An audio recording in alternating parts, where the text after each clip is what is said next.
Welcome to Her Hoop Stats. You're all in one place for women's basketball, any level, anywhere. I'm Helen Williams, and I'm joined by the Cindy Brunson, my tour guide for when I come to Arizona, because I have already bought my ticket and I am ready.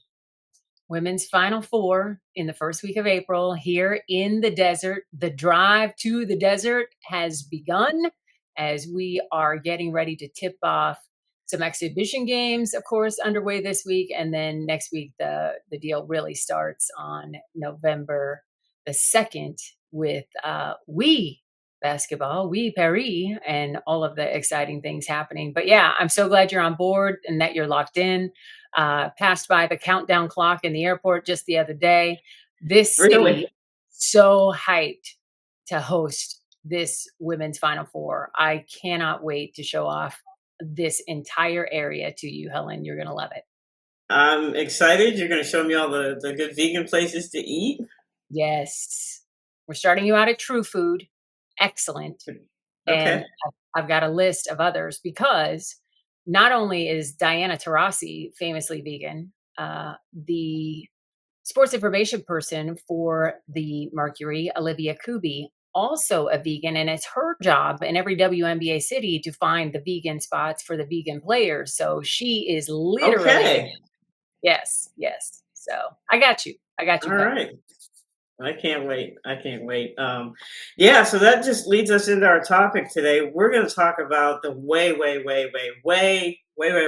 too early Charlie Cream's bracket of 68 teams today.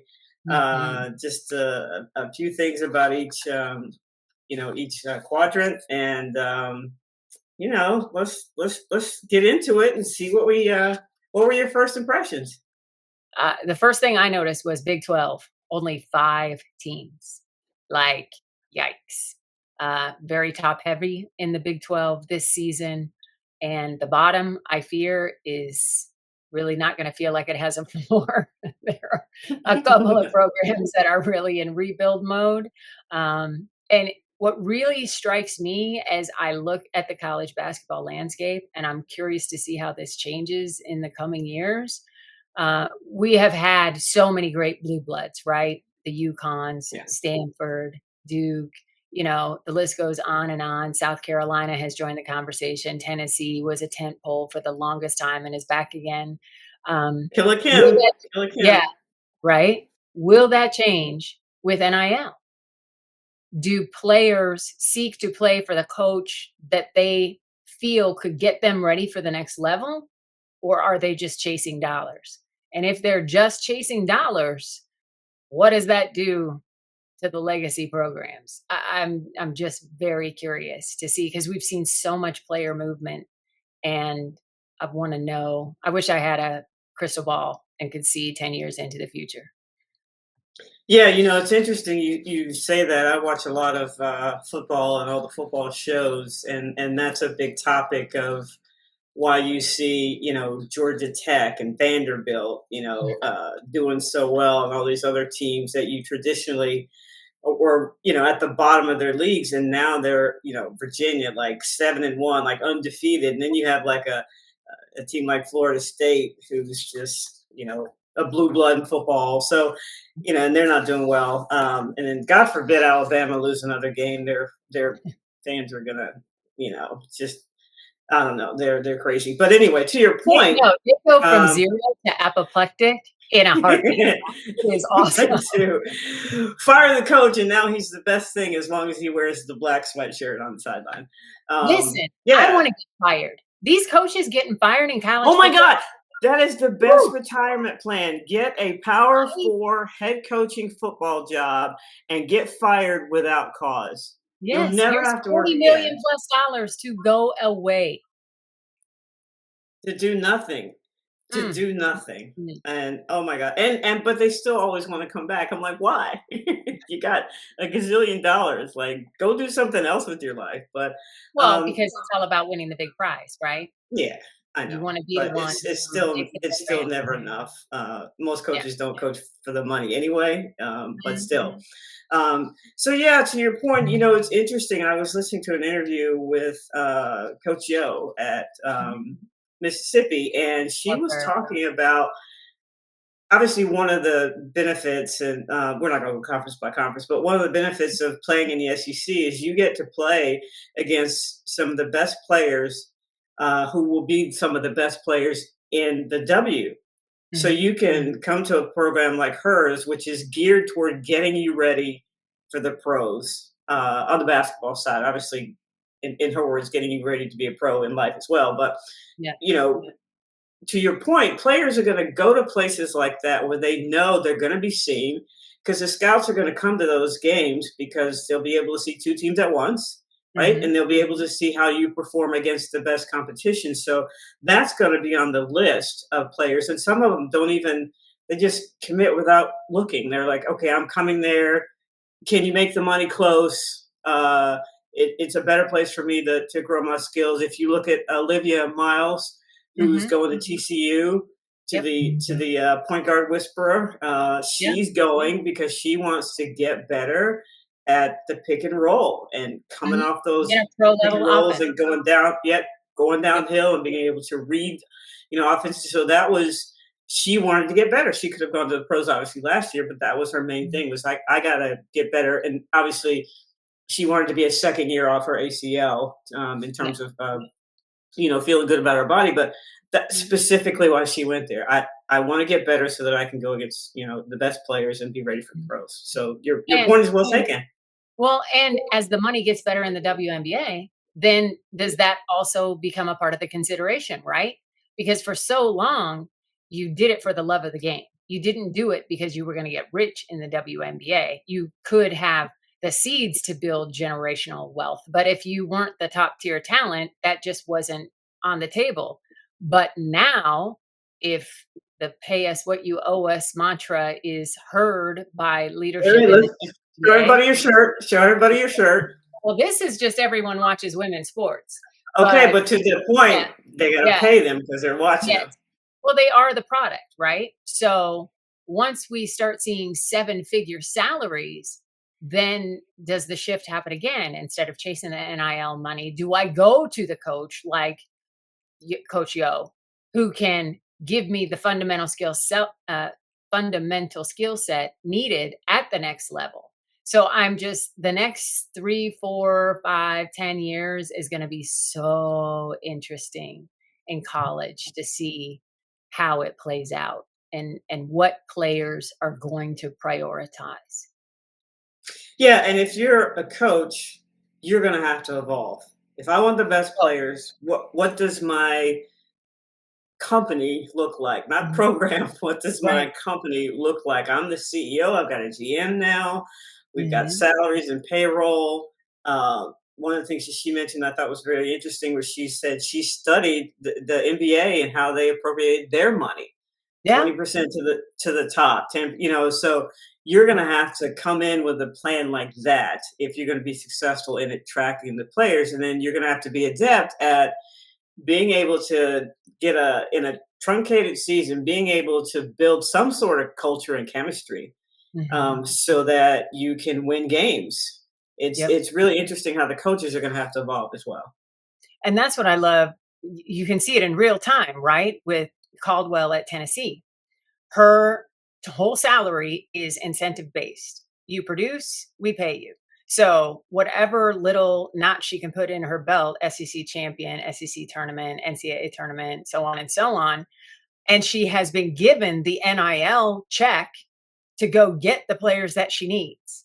And it's based on the more you win, the more you'll get. So it's an interesting scenario. And so far, it's been incredibly successful. And I'm, I've looked to the Lady Vols to see, okay, is this what it's going to look like for everybody? Yeah, I mean, Killer Kim is killing. So I think that to your point, it's when you're looking at these, the different regions, and you're looking at the teams. I'm like, Mhm. Charlie Cream put teams in there, and I'm like, I don't know, because they don't have they have 12 new players, or they've lost all their scoring, or Yeah. so it's interesting how he put these teams here based on obviously he's done some research, but as you go through all the rankings, preseason polls, and then you listen to all the media days, it's going to be a very interesting season. Oh, 100%. Yeah. Um, I know we're not gonna go conference by conference. In the Big East, I'm very curious to see what Marquette looks like. Seems like they've really built a beautifully balanced team, and I'm so glad I have Big East on my schedule because I cannot wait to see what that looks like in person. And then Somebody on needs to challenge UConn. right, right? Just give him something, make him sweat, make Gino sweat, make him wipe his brow, that whole deal. Um, and then I was surprised to see that Charlie had SMU in the tournament. I was like, That caught my eye too, because I'm like, yeah. I was how like, we have okay, no idea what her team's going to look like. I mean, I know she brought two or three players from Arizona. She right? lost Jada Williams to Iowa State, Yep. but like, how do you even uh, come up with that? Because you don't know how they're going to gel. You don't know if people are going to be injured. Yeah. Don't know the rest of the team that they have. I'm not sure when this was the 28th, but I'm not sure when Right. he started putting these things together. So that caught my eye to SMU, although I know they have some money, that oil money. So I'm sure, I'm sure that NIL is those coffers are full. Okay, so the Pony Express is legit. It's legit now. You can pay Okay. your players, and they can buy their own cars. Yeah, yeah, that's true. Well, I think part of it's street cred for Adia, right? She's been to a Final Four. She Yes. knows what that looks like.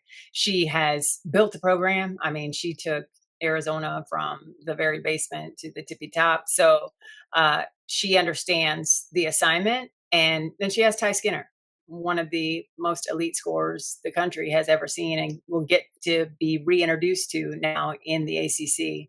And I'm super excited for that. So she kind of has the pieces that have given her success in years past. You swap out Ari McDonald and put in Ty Skinner, and bada bing, bada Yeah. boom. Uh, she could be chasing NCAA trips and beyond. So I think it's the known quantity factor, but it did. I was like, oh, okay, Charlie. Let me just stay tuned to this. And isn't it wonderful? We couldn't have this conversation 5 years ago. Charlie Cream was Yeah. not putting out brackets until halfway through conference play. Like, to be here before the regular season has even tipped off and to be able to have this conversation, it's a credit to all of the players and coaches and all of their hard work and the families that have sacrificed for them to get to this point. But the fans who have bought in and bought tickets and who are like yourself, who've already made plans to be at the Final Four, we are driving this, and the networks and everybody else is paying attention, and we finally get to talk about it on big formats like we always dreamed of doing, and it's just such a blessing to be able to do so. Yeah, and if you look at the early numbers, he's got this is incredible. Big Ten 13 bids, ACC Mhm. 11, SEC 10, Big 12 5, Big East 2, Atlantic 10 2. Yeah.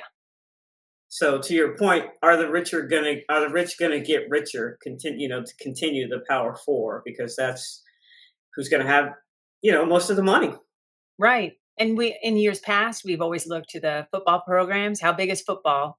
And what can be benefited from the trickle down economics in the athletics department to benefit women's basketball? What I love now is that we see softball driving the narrative, volleyball driving the narrative, Volleyball, yeah. women's basketball driving the narrative of pay these women and you will get results. I mean, Stanford at the Women's College World Series, okay, that's happened recently. Texas Tech almost messed around and won the whole darn thing because of the strength of that pitcher who was at Stanford. Like, these things can happen and are playing out in front of our eyes, and I absolutely love it. So I want to ask you about a couple teams here. Sure. I, I want to ask about UCLA. Um, and your thoughts on them, because obviously they have the Betts sisters. Mhm. They have Kiki Rice, who some say is a player and some say does not show up when they need her to show up when the lights are bright. So, what are your thoughts on UCLA? I think Kiki Rice is a 2, and now she's gonna get to be a 2 because Charlize Ledger Walker is there to be the straw that stirs the drink for the UCLA offense. Big, strong point guard who loves to pass more than she loves to shoot and can get the ball on a dime and look at all of the toys in her toy box. Sienna Betts, Lauren Betts. I mean, and then, oh, by the way, you have Gianna Neepkins at the 3. So who are you going to defend? Like, pick your poison with Corey Close's group. I think that team has a chance to be standing in the valley and the very last day of the season competing for an NCAA women's championship. Okay. All right. Let's move to Texas. Do you think that they'll be able to shoot from 3-point range enough to get to the Final Four? I don't think they worry about it because they've got the mid-range game with Madison Booker, right? You know, Okay. she's developed into this mid-range mistress. I know she's trying to extend her range. And they have Brea Cunningham, and that's an interesting piece. They paid her a lot in NIL to bring her there. And I'm curious to see if she can play a season where she is 10 toes down and invested in basketball and stays out of foul trouble. The foul trouble thing has been a bugaboo for her. It was at Arizona. So if she can hold down the middle and be dominant, like she has such soft hands and a soft touch around the basket, um, how she goes, they'll go. And then Okay. Harmon is back. Rory Harmon is back. So it's like, you've got what you need at the point guard position. So I like Texas a lot as well. I just don't know about the depth. Harmon, small but mighty. Exactly. Like we have seen dominate at the W level, right? You don't have to be 6 feet tall. As long as your handles are tight and you can pass as if your ability to breathe depends on it, which she does. So I like that team. What about NC State? They got Camille Pierre, Love the and Wolfpack because the of Camille Pierre. Are you kidding me? They say well. goodbye. Listen, here's the funny thing. Before you say that, in his brackets, they could potentially NC State could potentially, if it goes this way, end up playing Vanderbilt in the tournament. Wow, that would be spicy with a Very capital S. spicy. Yeah. Yeah, because I love Michaela Blake's. What she drop a 40 piece the other day? I Yeah, mean, my goodness game gracious. winners like it's nothing. Yeah, and she's built for it. No doubt about it. I had the luxury of seeing her play in person in Palm Springs last year, and she is her. Like there's just, you see that Mamba mentality and you don't even have to call it out. It's just there. And the player like Michaela and Caitlin Clark does this, Kelsey Mitchell does this, uh, Alicia Gray, and Chelsea Gray. Like they just vibrate. It's almost as if they can't be still. They're always in motion doing something toward a great basketball play. And and Blake's she just jumps off the page at you in that respect. And it's really cool to see. Is there enough there for them to do well this year, aside from her I think so, at because Vanderbilt? Okay. that's what Coach Ralph is building, right? You know, if if she was okay with letting Pierre go, that tells me she's got somebody to step into that role, right? A. B, it was more of a negative to keep Pierre perhaps. And so for the culture, for what Ralph is building, just move on. And I think they have plenty of pieces around Blake's because Blake's is obviously going to be the focal point. But what a delightful focal point to have. So you were going to say talk about NC State before I interrupted you. Oh yeah, Sky Rivers leaves, and it's no problem because Camille Pierre steps into the door. So you've got that defensive stopper, a great two-way player. somebody who still has some room to grow on the offensive end as far as extending her range. So just nothing but upside. And then NC State always comes to the party prepared, right? They're going to be locked in on defense. The Wolfpack just get it. They all pull on the same rope. You never see energy vampires on their sideline. You never see bad body language. It's got to be a coach's dream because it's a fan's dream to watch. Like, exactly what you're going to get when they pull up. Fast pace, great defense, great energy, and it's awesome. So I absolutely love that for them. Enough depth? That's the question mark. So we'll see. But I mean, to get to the ACC tournament, no problem. To get to a point where they can compete for an SEC tournament title and have no problem doing so, I think it'll be an amazing deal. Okay. Well, let's move to a team that I have no idea about, and that's Notre Dame. Notre Dame's a Obviously, huge question mark, right? yeah, you got Hannah Hidalgo, obviously, but what else? Right. So it's like, exactly, what else? Now, we know the recruiting class is really strong coming in, but you're relying on freshmen. So what does that look like? And that's literally a deal where we're going to have to watch Notre Dame play and get a sense. And that's the only wacky thing about talking about NCAA bids right now before the season has even started, because we just don't know. Some teams you just need to see before you can start to believe. So two teams that I think are interesting in the SEC. South Carolina now has Tanaya Latson. How is she going to be integrated? And then Malaysia Fulwiley is now at LSU, and Kim Mulkey's running her at the point guard. So I'm like, Malaysia left to get a different what? And now they're looking at her playing point guard. So what are your thoughts on those two? Well, Malaysia, to my understanding, left for more playing time, right? She didn't want to come off the Right. bench, she wanted to be a starter. And so Kim Mulkey said, great, come be my starter, but I also need a point guard. So guess what? You're going to do that too. But I don't think Kim Mulkey, as a former point guard herself, is going to give the keys to somebody who can't drive that car. So I have every confidence, because Mulkey has every confidence, that Fulwiley is up to this. The thing that bothers me about that for her is that we have a lot of scoring point guards. Obviously, Hannah Hidalgo at the top of the list, but is she going to score as much as she is capable of and or would want to if she was the two? So that's just something that LSU is going to have to work out down the road. Tanaya And will Latson, she take care of the ball? Right.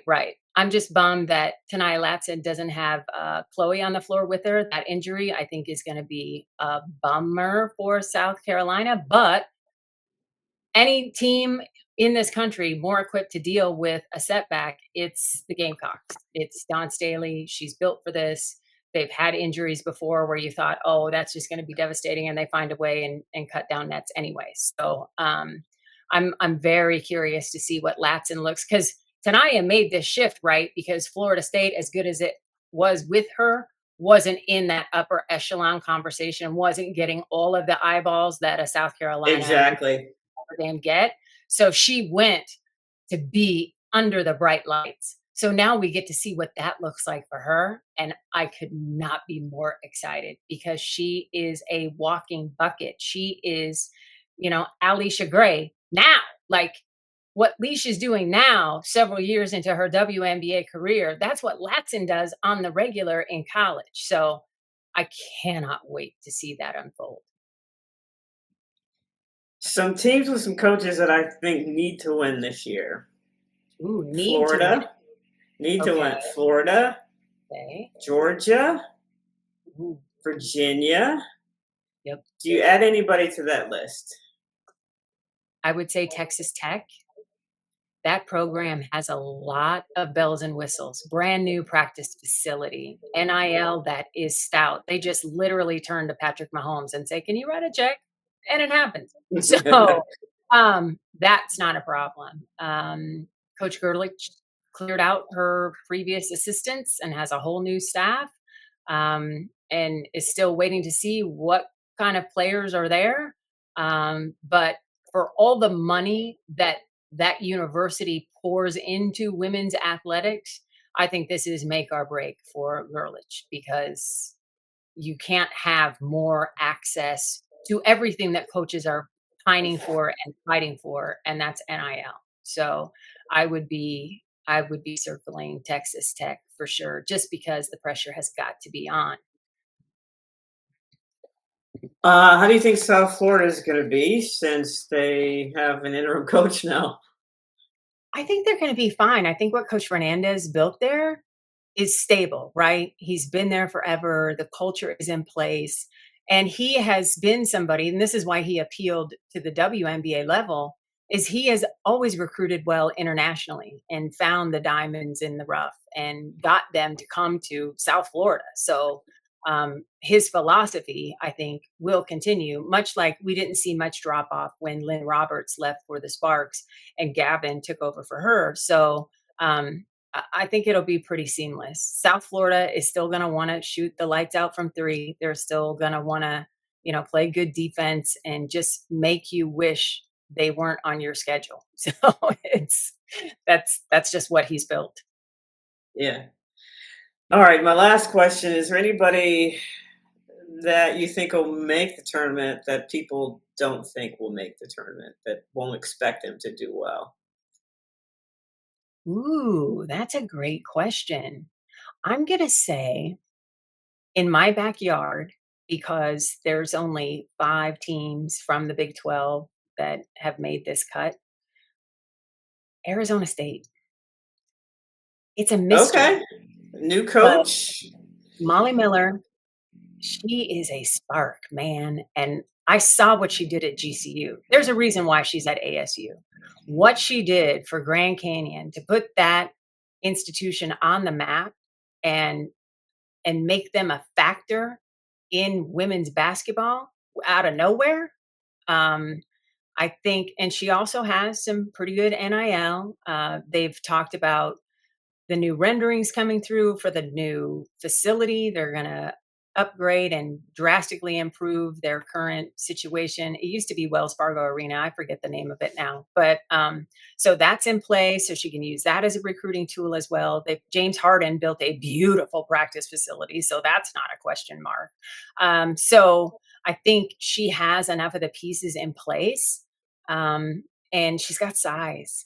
She's got size and speed, so it'll be interesting. Now it's just, what happens in practice and the shots being made, will they fall in a game? What does it look? Does it translate? But I think she would be somebody to keep an eye on, just because she gets her players to compete for 40 minutes.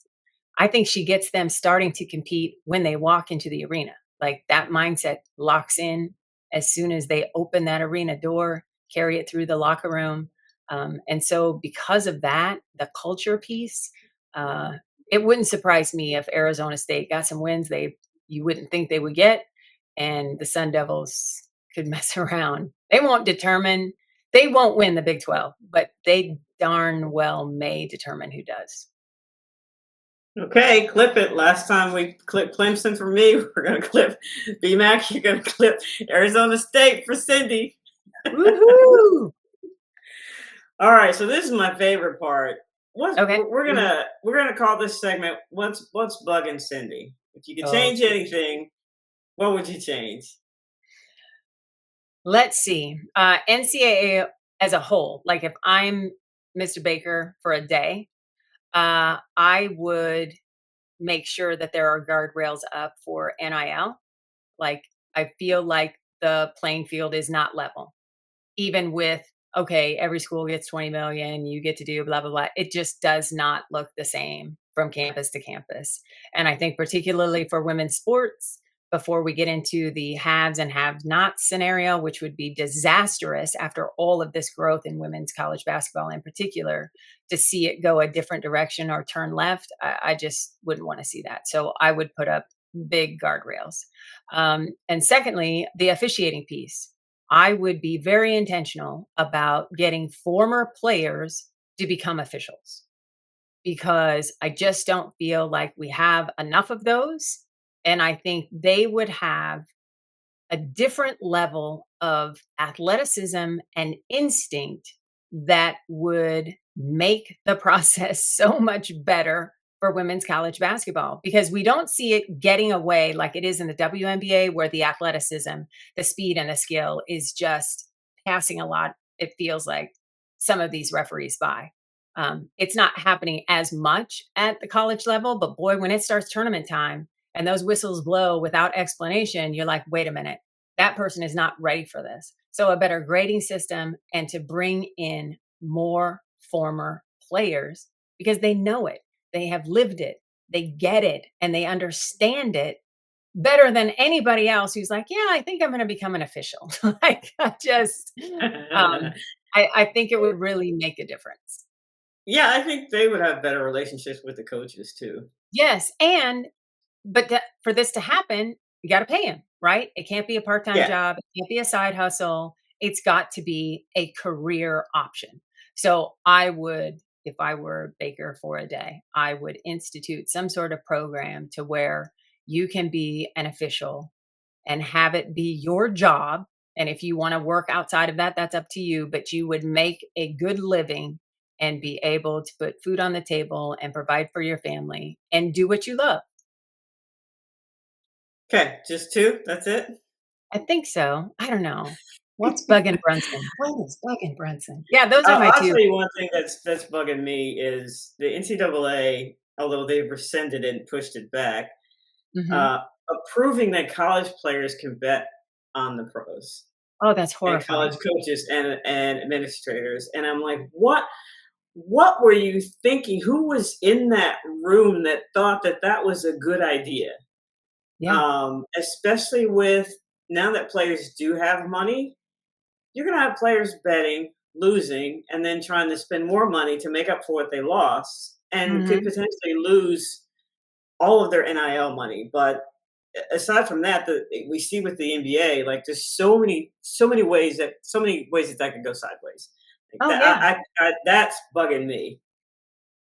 I agree with you wholeheartedly. That should be at the top of the list. That's a great one because now we see in the NBA they're trying to roll it back, right? Congress is talking about, oh, well, we can't have these prop bets because that leads to point shaving and all of these other things. And I was like, well, yeah, but you guys let the horse out of the barn. So now you got to deal with the horse being out in the field. Like, what are we doing? Whoever thought that prop bets would be a good idea should just really have their head examined. It just, there's too many ways to impact the outcome of game unnaturally. And what does that do? Ruin the best thing about sport, which is the competition. And so I just, the tinkering with, you can bet on this, but you can't bet on that, or you can bet at this level, or you can't do it at that. It just makes no sense to me why anybody from college should be betting on anything. You're an amateur. That you that's your status. You are not a professional. So you don't get to be a professional, right? We all took internships in college because we were unpaid workers because we weren't professional yet. So, and I think that the same thing should apply to athletes. If we're going to have disastrous gambling ability and laws allowing it, it should not happen at the collegiate level. Well, sports is the best reality show ever, and when you It is. start betting and have you start tinkering with that, then it yeah, that messes with the unpredictability, and all the great things that you see in a sporting contest. Like Right? And then you get the you just FBI involved. Nobody wants to see the FBI jacket coming into an arena near you. Like, no, that's not what we're about. We walking want to through your play. athletic department and taking Right? everybody's computer and Oh yeah. my gosh. Confiscating cell phones, all of the things. Yeah, no. I don't want to, I don't want college athletics to be the fodder for an episode of Law and Order. Like, no, no. Hey, listen, that's why I tell coaches you got to have your own phone. You got a school phone, you got to have your own phone. Yeah. Well, I think some coaches have 3. They have one to just a direct line to players recruits. They have one for friends and family, and then they have their official school phone. So, Yeah. yeah. Crazy. All right. Well, that was my biggest rant. So I don't know. We have solved three of the problems for college athletics. So I it'll be think another so. episode where we think of other things that we can solve. But looking forward to next week. The season's started. You're going to see Baylor play Duke. That's the first Yeah. game, right?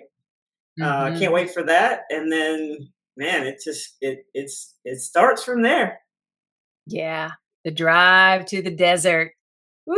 The drive to So the many great desert. teams, so many great storylines, and I applaud the fans, man. They get it.